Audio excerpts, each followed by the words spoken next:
Asylum Justice for Revolution News. Here at the Library and Archives Canada, where the Emergency Act inquiry is taking place.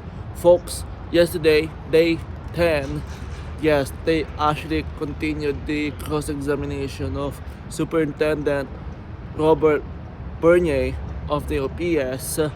And of course, I got the chance to actually catch him. And well, of course, he actually claimed that the Freedom Convoy protesters actually came to the nation's capital to actually take over. But of course, that is totally ridiculous. But of course, I asked him about it. And of course, here folks, just check it out. Superintendent Bernier, you claim the Freedom Convoy came to Ottawa to take over the capital. In fact, your allegation is not true at all. What do you have to say about that? You claim the Freedom Convoy came to Ottawa to take over the capital. What do you have to say about that, Superintendent Bernier? What do you have to say about that, Superintendent Bernier? So, there you have it there, folks. Basically, he didn't actually respond to my questions. He didn't answer it at all. As per usual, the same thing with the intern chief, Steve Bell. But of course, afterwards, Superintendent Robert Drummond actually showed up and testified yesterday also. And well, basically he said that, quote unquote, that he was aware there were a right-wing extremism occurred during the Freedom Convoy, which is totally ridiculous also. But of course, I confronted him about it. I asked him about his claim, but of course, same thing, same result, no answer. But of course, here folks, see for yourself, check it out.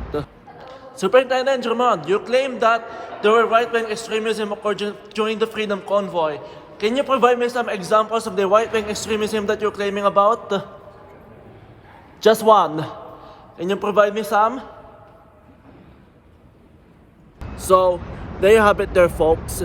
Basically, this is the type of people who would not actually answer a hard-hitting question from independent journalists while even claiming these ridiculous things here, such as right-wing extremism occurred during the Freedom Convoy, that the protesters came to Ottawa to take over the capital.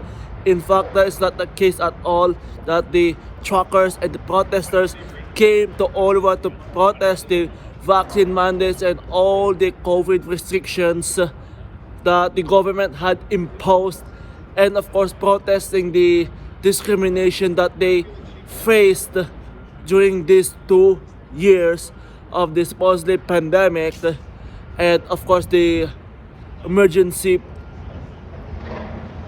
declaration, the supposedly public health emergency, if you will, here folks.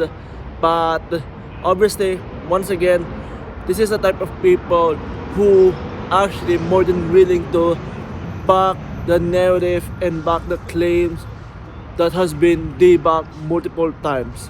For Revolution News, I'm Asylum Justice.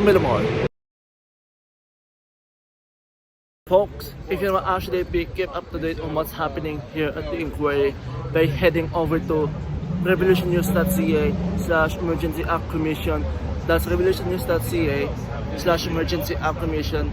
At that page, you will see my live tweets and of course some clips that are actually occurring at the inquiry.